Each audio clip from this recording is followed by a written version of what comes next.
여기까지 해가지고 벌써 세 번째 시리즈 설교가 이제 마치게 되는데요. 그 어느 때보다 많이 긴장이 되는 것 같은 왜 그런지 잘 모르겠습니다. 네, 우리가 지금까지 이제 회복에 대해서 2주간에 걸쳐서 스바냐 말씀을 가지고 나누었고, 또 오늘은 새 이스라엘에 대해서 변화되는 새 이스라엘에 대해서 좀 말씀을 나누고자 합니다. 제가 많은 분들이 이제 궁금해하시는 것 중에 하나가 목사님들을 통해서 볼 때 저 목사님은 어떤 목회를 할까라는 생각을 한다라고 저는 생각을 합니다.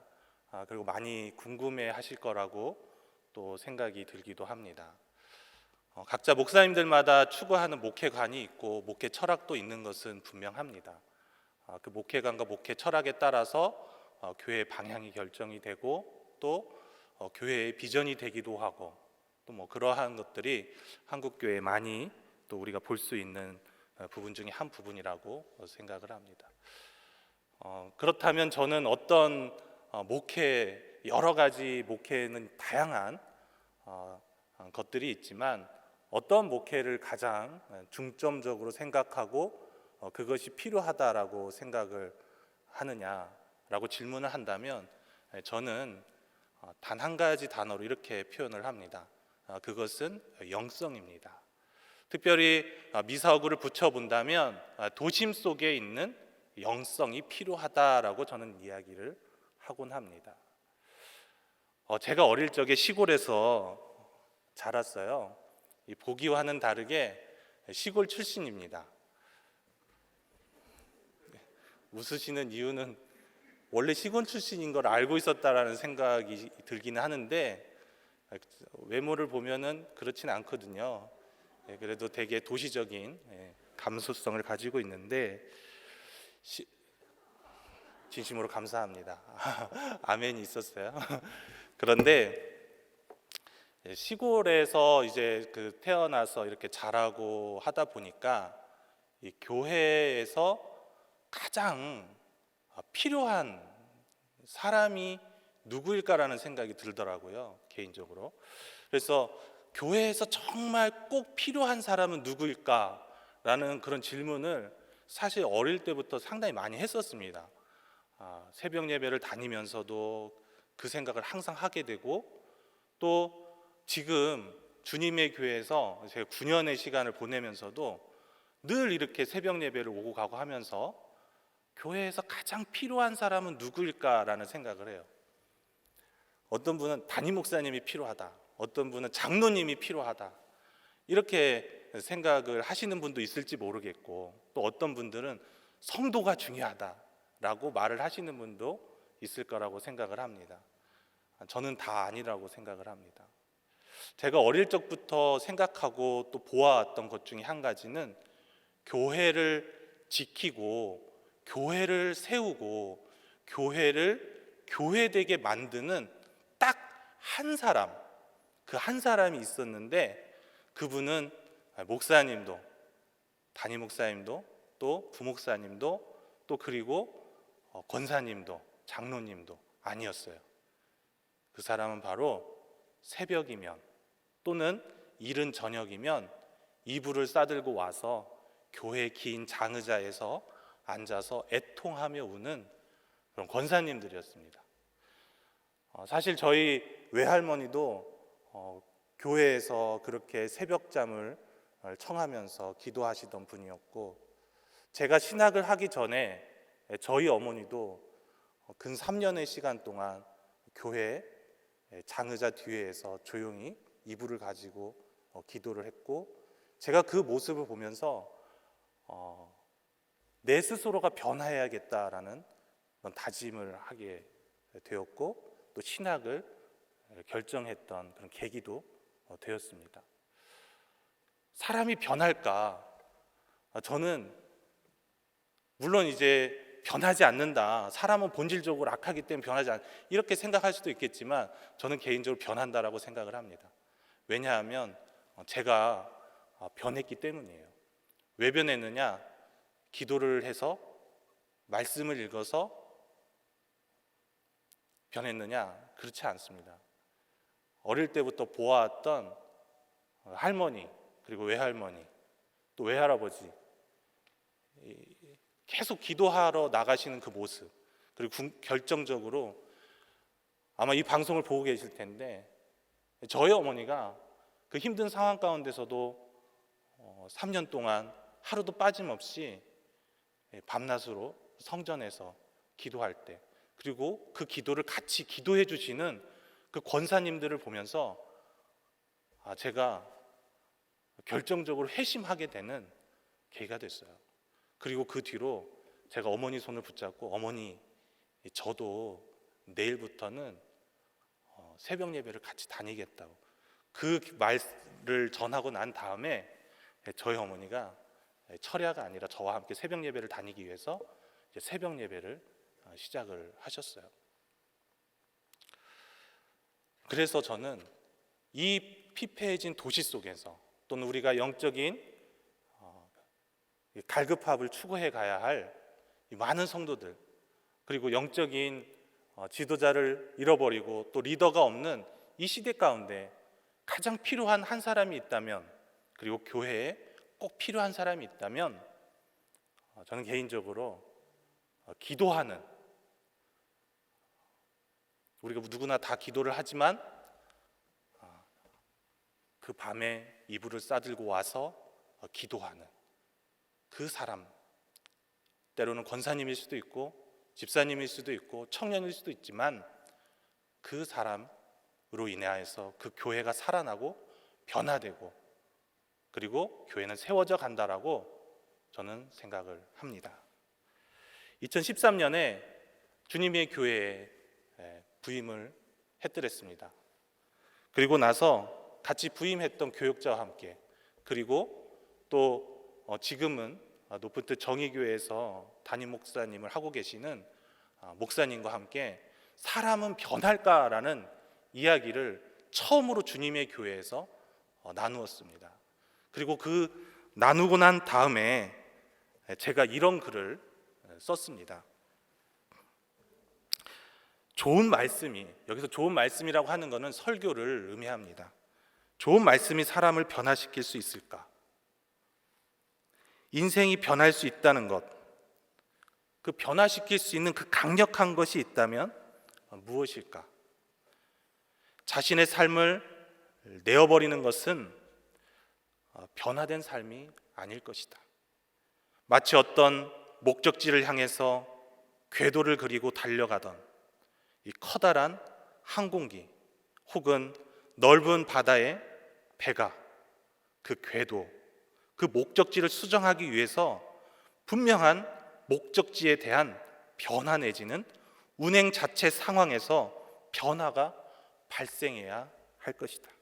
마치 이런 것처럼 자신의 삶에서 큰 가치가 변하거나 삶의 목적이 달라지거나 주변 환경이 변화된다면 삶이 변화되지 않을까? 그래서 필요한 것이 있다면 나에게 혹은 공동체에게 더 좋은 가치, 더 좋은 삶의 기준, 더 좋은 의미를 찾게 해주고 발견해 준다면 어떨까?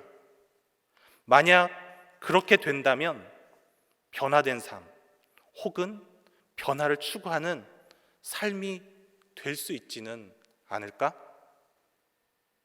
그리스도인들의 인생은 변한다. 어떻게 변할까? 강한 영적인 충격이나 임재가 있다면 분명 변하게 될 것이다. 그리스도인들에게 있어서 충격, 그것은 내가 갖고 있는 나만의 삶의 가치, 기준, 더 좋은 것들, 그러한 테두리에서 벗어나게 하는, 그래서 자신의 삶을 바꿀 수 있게 하는 그 어떤 것, 그 어떤 영적인 파워, 그리스도인으로 예수님의 제자로 변화된 삶을 추구해 가게 할 수 있는 것, 그것이 있다면 무엇일까? 라고 쓰고 결론을 내리지 못했습니다. 삶의 궤도를 수정하는 것에 있어서 가장 필요한 것이 무엇일까? 더 좋은 가치일까? 더 좋은 삶의 기준일까? 우리에게 어떤 좋은 삶의 의미를 전해주는 것일까? 아니면 좋은 설교의 말씀일까? 여러분은 어떤 것이라고 생각을 하십니까? 이 바벨론의 포로로 잡혀갔던 이 사람들이 있었습니다. 출애굽을 해야 했던 이스라엘 사람들은 바로나 또 주변의 환경에 의해서 어쩔 수 없이 나올 수밖에 없었어요. 그것이 하나님의 언약의 성취이든 그 환경이 그들을 나갈 수 있도록 만들었습니다. 하지만 출바벨론을 해야 하는 사람들에게 있어서는 전혀 다른 상황의 문제였습니다. 그들은 비교적 안정적인 삶, 그리고 경제를 추구하고 또 그들과 함께 살아가면서 특별히 문제될 것은 없었습니다. 그들에게 변화가 필요가 없었다라는 것이죠. 그냥 그곳에서 안정적으로 삶을 살아갈 수 있었기 때문이죠. 그러한 그들에게 변화가 필요했습니다. 출애굽했던 사람들처럼 출바벨론을 할 수 있는 그 소수의 사람들이 필요했던 거예요. 하나님은 그들에게 무엇을 말씀해 주셨기에 그들은 나올 수 있게 되었을까요? 어쩌면 그것이 우리에게도 변화를 추구하고 변화를 소망하는 우리에게도 저는 그것이 필요하다라고 지금은 생각을 하고 있습니다. 비록 2013년도에는 결론을 내리지 못했지만 지금은 어느 정도 그 가닥을 잡아가고 있습니다. 그러한 사람들에게 가장 필요한 것, 자신들의 가치를 바꾸어서 변화된 삶을, 그리고 변화를 추구해가는, 어쩌면 도전할 수 있는 이런 강력한 그런 무기가 있다면 그것이 무엇일까? 현재의 삶의 궤도를 바꿔줄 수 있는, 우리가 어디를 향해 가야 하는데 그 궤도를 수정해 줄 수 있는 그 환경. 혹시 고난 가운데 지금 현재의 삶이 너무도 힘들고 어려워서 이 삶을 변화시켜야 한다라고 생각하는 사람이 있다면, 성도님들이 있다면 위로가 되고 힘이 되어서 희망을 바라볼 수 있도록 하는 그런 변화를 추구할 수 있는, 도전할 수 있는 그러한 것이 있다면, 때로는 자신이 갖고 있는, 때로는 자신이 승차하고 있는, 자신이 타고 있는 안정된 삶, 지위, 권한, 권리, 우리의 테두리라고 할 수 있는 그러한 것들, 어쩌면 배의 승선에서 그 배에서 안정적인 삶을 추구하고 그 목적지를 향해서 잘 가고 있다라고 스스로가 생각하고 있을 그때 그 배에서 내려서 마땅히 궤도를 수정하여 다른 방향을 향해서 가고자 하는 사람이 있다면 어떤 것이 필요할까? 스바냐 선지자는, 그리고 오늘 본문은 특별히 제2사야 본문과 함께 연결해서 보려고 하는데요, 스바냐 예언자는 다음 세 가지, 그 세 가지를 말하고 있습니다. 그 중에 첫 번째는 바로 하나님은 이스라엘의 왕으로 계신다는 거예요. 너희 가운데 계신다라고 우리에게 말씀해 주시는 것이죠. 이것이 왜 변화에 가장 중요할까요? 우리 15절 말씀 제가 한번 여러분이 함께 봉독해 보도록 하면 좋겠습니다. 15절 말씀 함께 읽겠습니다. 여호와가 내 형벌을 제거하였고 내 원수를 쫓아냈으며 이스라엘 왕 여호와가 내 가운데 계시니 내가 다시는 화를 당할까 두려워하지 아니할 것이라. 오늘 본문에서 스바냐는 마지막 하나님의 말씀을 전하는 가운데 이렇게 선포하고 있는 것을 볼 수가 있습니다. 이스라엘 왕 여호와가 너희 가운데 계신다. 본문에 등장하는 내 가운데 계신 분, 그분이 누구라고 말씀하고 있냐면 바로 이스라엘의 왕이고 그분이 바로 야훼이시다라고 말씀하고 있습니다. 지난주에도 제가 계속해서 말씀드리고 있지만 여기에 등장하는 그 여호와가 첫 번째 내 형벌을, 내 원수를 내 가운데 내가 다시 이 너라는 말을 계속해서 사용하고 있는 것을 볼 수가 있습니다. 이 너라는 말은 지난주에도 말씀드렸듯이 2인칭 여성형 단수 시온을 의미한다라고 말씀을 드렸습니다. 시온의 형벌이 제하여졌고 원수를 쫓아냈다라고 말씀하고 있는 것이죠. 시온은 이제 과거의 죄와 두려움으로부터 완전히 회복되었음을 오늘 스바냐 선지자는 말씀해주고 있습니다. 뿐만 아니라 이스라엘의 죄가 이제 죄로 인하여서 떠났던 그 여호와, 우리는 쉽게 여호와가 나와 함께 계시는데 어떻게 떠나지라고 생각할지 모르겠습니다. 하지만 에스겔 11장에 보시면 이스라엘의 죄를 보여주었던 하나님의 영은 이스라엘을 떠나게 됩니다. 그리고 회복된 이스라엘 향해서 43장에 보면은 돌아오는 야훼의 영을 에스겔은 우리에게 매우 잘 말씀해 주고 있습니다. 그런데 그것은 에스겔에게만 보여주었던 환상이 아니라 바로 스바냐에게도 하나님께서는 동일하게 말씀해 주고 있다라는 사실이지요. 시온 가운데 함께 계실 것이다. 여러분, 어떤 일을 여러분들이 행하려고 할 때 여러분이 만약에 고난 가운데 있다 하더라도 하나님께서 여러분들의 왕이 되어주시고 여러분 가운데 좌정하고 계시다라고 하는 것이 무엇을 의미할까요? 여기에는 영적인 놀라운 축복이 있다라고 볼 수가 있습니다. 오늘 본문에서도 말씀하고 있듯이 두려움에 대한 것들이 사라질 것이다라고 하는 것을 우리에게 말씀해주고 있는 것이죠.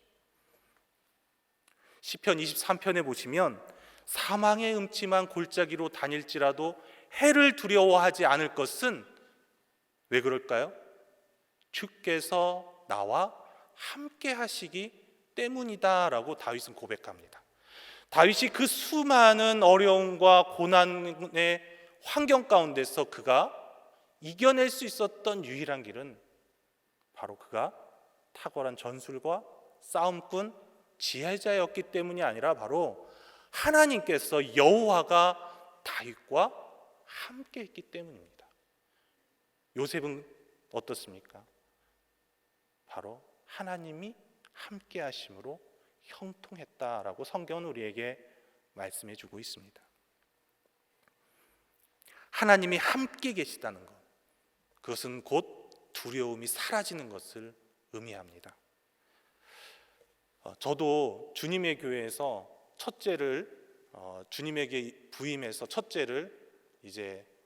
첫째가 나왔고 또 주님의 교회에서 부목사로 이렇게 부임하면서 둘째가 태어났습니다. 아이 둘을 주님의 교회에서 키웠는데 이 사역 때문에 너무 바쁠 때마다 이 아이가 잠을 안 자고 울 때가 있었어요.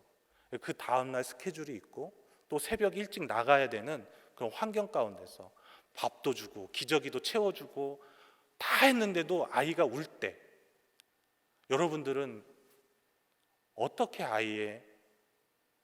아이를 조용히 시키고 재웠습니까? 너무 오래돼서 기억이 안 나시죠? 제가 기억을 더듬어서 뒤로 9년 전으로 6년 전으로 뒤돌려 보니까 아이가 울 때마다 제가 했던 행동이 하나 있더라고요. 그것은 무엇이었냐면 바로 아이를 안고서 등을 토닥이면서 아빠 여기 있어. 아빠 여기 있어. 괜찮아. 아빠 여기 있어. 괜찮아. 라고 할 때마다 아이가 스르르 울음을 그치고 평안해지는 것을 여러 번 경험을 했습니다. 그 아빠 엄마의 음성을 듣는 아이가 울음을 그치고 평온해지는 것처럼 하나님께서 두려움 가운데 있는 우리를 향하여서 내가 너와 함께 해주겠다, 내가 왕으로서 내 가운데 자정해 주시겠다, 우리에게 말씀해 주시고, 특별히 변화를 추구해야 하고 두려운 도전 앞에 서 있는 이스라엘 향해서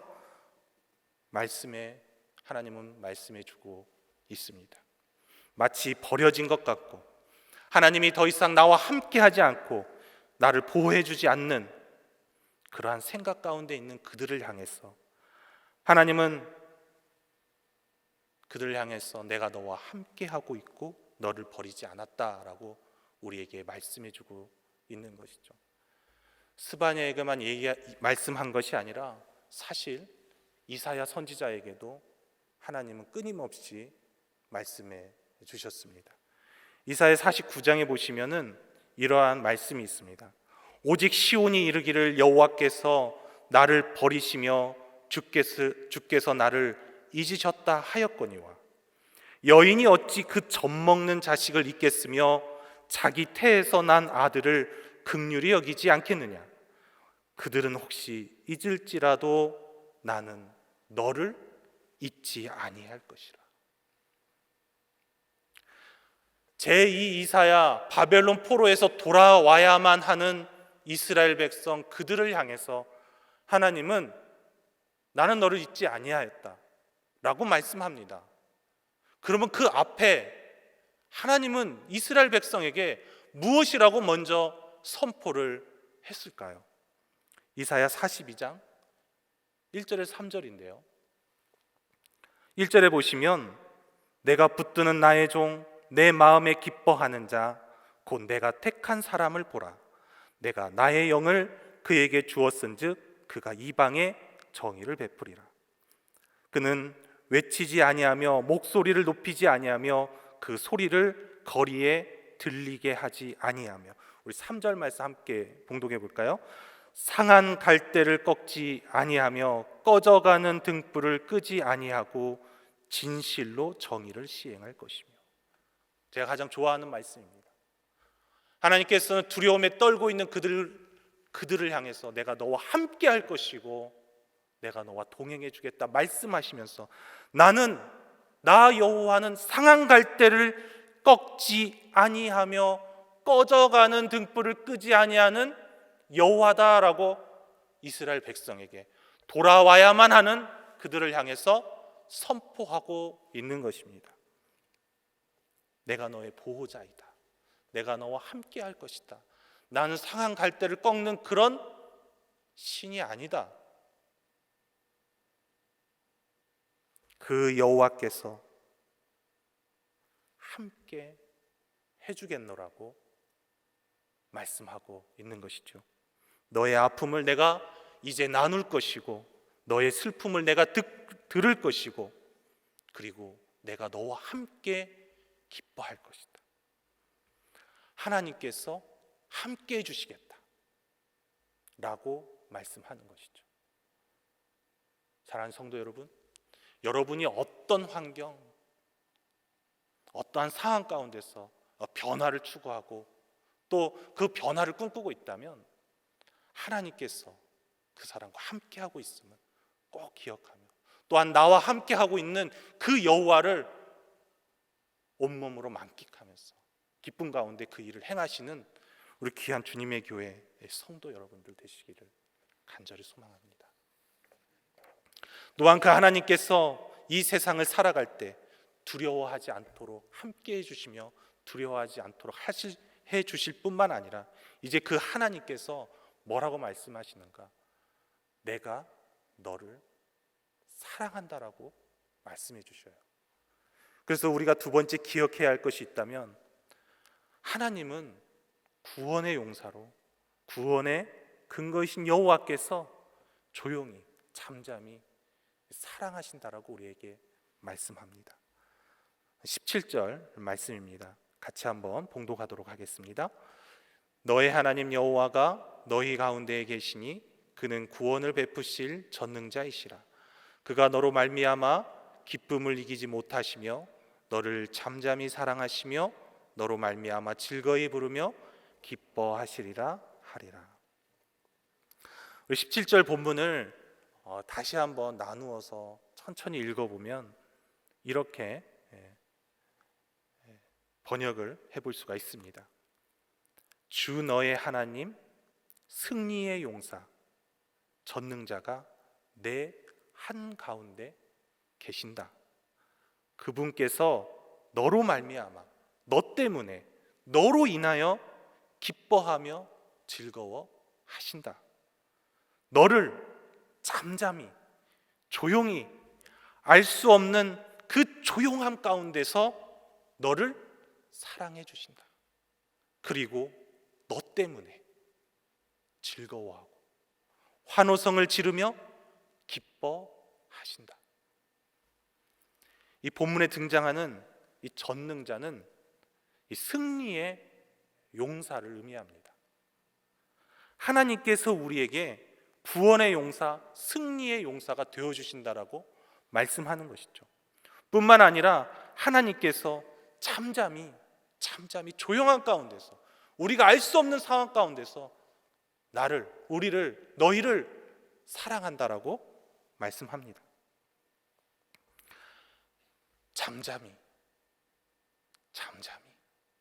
침묵 가운데 사랑한다 라고 하는 것, 어떤 의미를 우리에게 주는 것일까요? 요즘 시대는 사랑은 표현이라고 말을 합니다. 어쩌면 젊은 세대에게 이 잠잠히 사랑한다라고 하는 것은 특히 저같이 젊은 사람들은 이게 쉽게 다가오지는 않더라고요. 사실 스바냐 본문을 선택하고 몇 주 전부터 하나님께서 잠잠히 조용한 가운데서 이 사랑하신다라고 하는데 이 조용히 사랑하는 것이 어떤 의미를 주는 것일까 고민을 했습니다. 그리고 계속 묵상하는 가운데 왜 하나님은 잠잠히 사랑하실까? 내가 사랑한다라고 표현하는 것이 더 좋을 텐데 왜 조용히 잠잠히 침묵 가운데서 사랑한다라고 말씀하실까?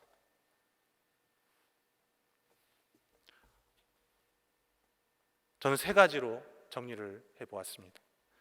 자신의 백성을 향한 하나님의 사랑의 지극하심에 대한 표현이다라고 하는 것이죠.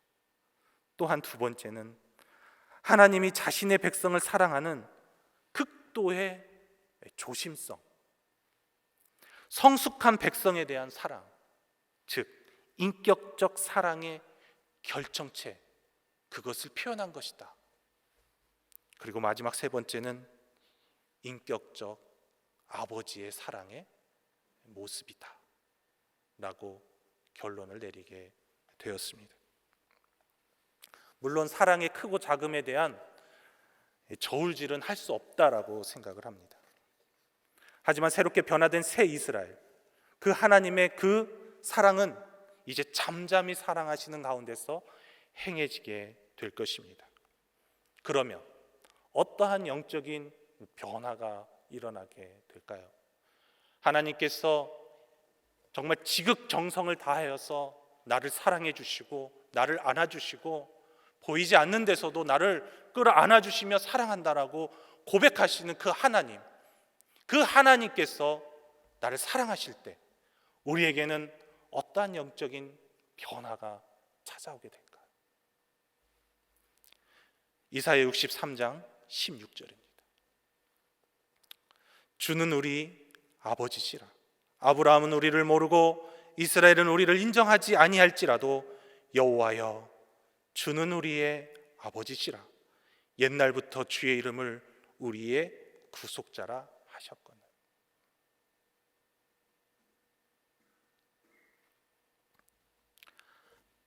주가 나의 아버지가 되는 것이죠. 어떠한 영적인 변화가 찾아오게 될까요? 바로 주님께서 나의 아버지가 되어주신다라고 하는 것입니다. 이러한 영적인 변화는 누가복음 15장에서도 쉽게 찾아보고 이해할 수가 있습니다. 잃어버렸던 아들이 돌아오는 그 탕자 비유처럼 아버지는 그 자녀의 모든 것을 감싸주는 분이심을 우리는 이해해 볼 수가 있습니다.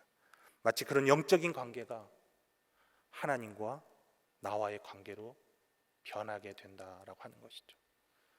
이것은 이스라엘에게 있어서 매우 놀라운 변화이고 신선한 충격입니다.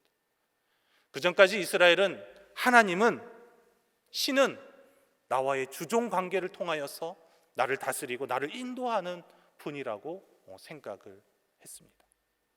그런데 바벨론 포로에서 돌아오는 사람들, 그리고 새로운 이스라엘을 준비하고 살아가야 하는 그 사람들에게 하나님은 아버지가 되어주시고 인격적인 관계를 맺고 나와 아버지처럼 이제 인격적인 관계 가운데서 살아가게 될 것이다라고 말씀해 주시죠. 이러한 놀라운 영적인 변화가 요한복음에서는 우리 예수 그리스도를 통하여서 우리 주님의 그 말씀을 통하여서 이렇게 표현되고 있습니다. 이제부터 너희를 종이라 하지 아니하리니 종은 주인이 하는 것을 알지 못함이라. 이제 너희를 친구라 하였노니, 친구라 부르겠다라고 말씀까지 해주고 있는 것이죠. 자녀가 아버지의 모든 것을 알고 행하듯이 이젠 친구로서 모든 것을 공유하고 공감하고 살아가게 될 것이다. 주종 관계가 아니라 상하 관계가 아니라 수평적인 관계 가운데서 이것이 얼마나 놀라운 하나님의 사랑이고 지극한 표현인가 라고 하는 것입니다. 그 변화를 통해서 하나님은 우리가 다시 하나님을 기다리고 기대하는 백성으로 살아가게 합니다. 그래서 우리가 마지막으로 기억해야 할 것이 있다면 그것은 그때가 되면 미래를 기다리며 하나님을 기대하는 백성, 그 백성으로 살아가야 한다라고 하는 것입니다. 19절과 20절 말씀입니다. 함께 봉독해 보겠습니다. 그때 내가 너를 괴롭게 하는 자를 다 벌하고 저는 자를 구원하며 쫓겨난 자를 모으며 온 세상에서 수욕받는 자에게 칭찬과 명성을 얻게 하리라. 내가 그때 너희를 이끌고 그때 너희를 모을지라. 내가 너희 목전에서 너희의 사로잡힘을 돌이킬 때에 너희에게 천하 만민 가운데서 명성과 칭찬을 얻게 하리라. 여호와의 말이니라. 오늘 본문에 보시면 그때가 3번 등장하고 있는 것을 볼 수가 있습니다. 우리가 앞전에 2장에서 살펴보았던 그때는 임박한 심판의 날이 다가오고 있음을 의미할 때 그때가 다가왔다라고 볼 수가 있습니다. 이제 과거의 그때는 변했습니다. 오늘 본문의 마지막에 등장하는 그때는 바로 하나님을 기대하는 그 백성에게 주시는, 하나님을 기대하는 백성에게만 주시는 그 희망의 그때를 바라볼 수 있는 그때를 스바냐 선지자가 선포하고 있습니다. 그때가 되면 쫓겨난 자를 모으며 수욕받는 자들이 모일 것이라고 말합니다. 특별히 오늘 마지막 본문 20절에 보시면 사로잡힘을 돌이킬 때라고 표현하고 있는 것을 볼 수가 있습니다. 이 사로잡힘을 돌이킬 때, 이때가 언제일까요? 바로 바벨론 포로에서 돌아오게 되는 그때를 말합니다. 그때가 되면 그때를 우리는 어떻게 말씀할 수 있느냐? 바로 하나님의 약속이 궁극적으로 성취되는 그때, 그때가 되면. 그런데 우리는 생각합니다. 하나님의 말씀이 언제 이런 바벨론 포로에서 돌아올 것을 선포했지라고 생각이 들 수도 있습니다. 그런데 모세오경에 보면 이런 말씀이 있습니다. 신명기 30장 특별히 3절 말씀만 함께 봉독해 보겠는데요. 마음을 다하고 뜻을 다하여 여호와의 말씀을 청종하면 내 하나님 여호와께서 마음을 돌이키시고 너를 긍휼히 여기사 포로에서 돌아오게 하시되 내 하나님 여호와께서 흩으신 그 모든 백성 중에서 너를 모으시리니. 이미 모세를 통하여서 하나님께서 무엇을 말씀하셨느냐? 너희가 그곳 가운데서 마음을 다하고 뜻을 다하여 여호와의 말씀을 청종하면 내가 돌이킬 것이다. 또한 느헤미야 1장 9절에 보면 바벨론 포로에서 돌아오는 그들을 향해서 기도하는 느헤미야는 이렇게 기도하고 있는 것을 볼 수가 있습니다. 만일 내게로 돌아와 내 계명을 지켜 행하면 너희 쫓긴 자가 하늘 끝에 있을지라도 내가 거기서부터 그들을 모아 내 이름을 두려고 택한 곳에 돌아오게 하리라 하신 말씀을 이제 청하건대 기억하옵소서. 느헤미야에게 언제 하나님께서 이런 약속을 해주셨나요? 바벨론 포로에서 돌이킬 그때를 언제 말씀해 주셨나요? 바로 모세를 통하여서 신명기 말씀에 말했던 그때 그 언약을 기억하며 여호와는 그 언약을 이제 이루시고 성취하라고 말씀합니다. 그런데 오늘 본문에 보면 동일한 표현이 등장하더라는 것이죠. 그러니까 예언자는 끊임없이 우리에게 말씀합니다. 돌이키면 하나님께서 돌아오게 할 것이다. 그러니까 스바냐가 궁극적으로 보았던 것이 있다면 그것은 무엇일까요? 심판의 날 재앙을 통해서 보았던 궁극적인 것이 있다면 그것은 바로 자신들이 마음을 다하고 뜻을 다하고 힘을 다하여 여호와를 그곳에서 섬긴다면 바로 긍휼을 입게 될 것이다. 그리고 하나님의 구원, 곧 돌이킴을 경험하게 될 것이다. 그것이 바로 새 이스라엘의 희망이고 우리가 보아야 할 궁극적인 하나님의 말씀이다라고 스바냐는 선포하고 오늘 말씀을 종결하고 있는 것입니다. 스바냐는 그 하나님의 약속, 그 언약을 믿고 확신했던 사람인 것이죠. 하나님께서 우리에게 약속했던 그것이 있다면 그곳 가운데서 하나님을 믿고 섬긴다면 하나님께서 모든 것을 회복시켜 주시고 새로운 삶으로 변화시켜 주신다라고 예언자는 우리에게 말씀하고 있는 것입니다. 그때 하나님은 우리와 함께 하시고 우리를 지극한 사랑으로 보살펴 주시며 사랑하신다라고 우리에게 끊임없이 말씀해 주시는 분이십니다. 여러분은 새 이스라엘처럼 새로운 변화된 삶을 추구하는 그러한 삶을 살기를 원하십니까? 하나님께서 함께 하시고 사랑해 주시고 또 하나님의 약속을 기다리고 기대하는 여러분들 되시기를 간절히 소망합니다. 그 하나님께서 여러분들을 통하여서 세상 가운데서 칭찬과 명성을 얻게 해주실 것입니다. 칭찬은 하나님을 찬양하는 것이고 명성은 그의 이름의 회복을 의미합니다. 하나님께서 찬양받게 될 뿐만 아니라 그의 이름이 다시 회복되게 해주실 것이다 라고 우리에게 말씀해 주시는 것이지요. 다시 하나님의 백성, 하나님의 자녀라는 그 정체성을 우리에게 회복시켜 주시겠다라고 말씀합니다. 하나님의 이름을 통해서 회복되는 그 변화되는 사람들, 그러한 공동체를 여러분들은 원하시고 추구하고 계십니까? 하나님의 공동체, 하나님의 사람들에게 있어서 회복이란 희망도 없고 하나님이 심판이라고 생각하는 그때에 그 자리에서 바로 하나님을 예배하며 하나님을 찾고 하나님께서 주신 그 사명을 감당하며 선교적 교회로서의 사명을 감당하며 이웃과 함께 그 사랑을 나누는 것입니다. 여러분도 잘 알고 있는, 그래서 너무도 익숙한 구약의 한 단어가 있습니다. 긍휼이라는 단어예요. 헤세드라고 말을 하지요. 이 단어의 뜻은 너무도 잘 알고 있을 것입니다. 긍휼, 자비, 이러한 단어로 성경에는 번역되어 있습니다. 뿐만 아니라 은혜라고 하는 단어로도 번역이 되어 있습니다. 왜 이렇게 번역을 했느냐? 바로 이 헤세드라는 단어 안에는 바로 어머니가 자신의 자녀를 극진한 사랑으로 보호하고 품어주는 그러한 모습과 형상 가운데서 나온 단어이거든요. 하나님께서 그렇게 우리를 사랑하시고 보호하신다라고 우리에게 말씀해 주셔요. 마치 어머니가 우는 아이를 향해서 내가 너와 함께하고 있다라고 말해주는 것처럼, 엄마 여기 있다라고 말해주는 것처럼 지금도 우리에게 내가 여기 있어, 내가 너와 함께하고 있어, 두려워하지 마, 변화되는 걸 두려워하지 마,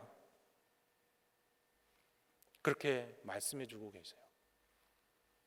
그 하나님의 신실한 사랑이 성취될 때, 그때 진정한 이 땅의 정의와 공의가 회복될 것입니다.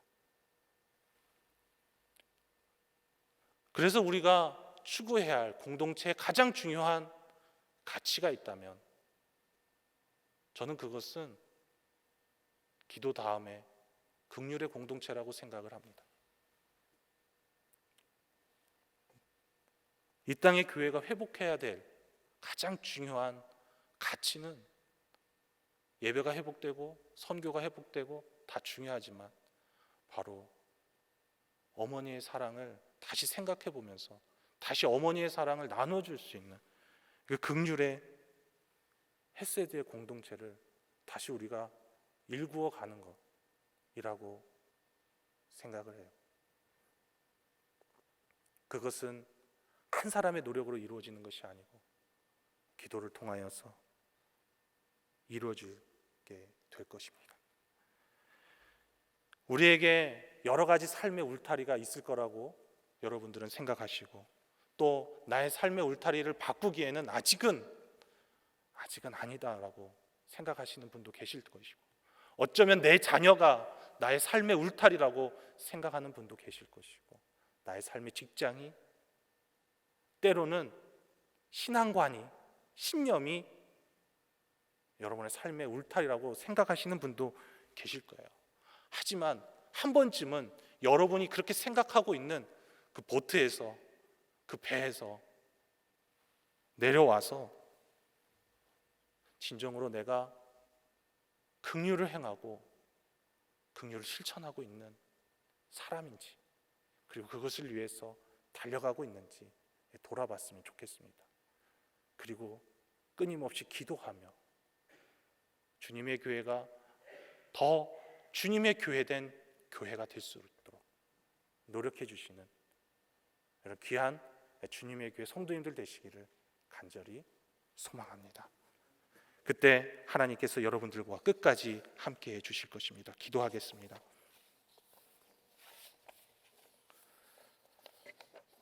하나님, 우리가 세상을 변화시켜 나갈 수 있는 그런 사람이 될 수 있도록 새 이스라엘 공동체를 바라보고 꿈꾸었던 그런 예언자처럼 저희들도 온 세상을 사랑과 찬양으로 가득 채워갈 수 있는 그런 믿음의 사람, 그 사랑을 감당해 갈 수 있는 저희들이 될 수 있도록 주님께서 늘 함께 해주시고, 그리고 아버지가 되어 주시옵소서.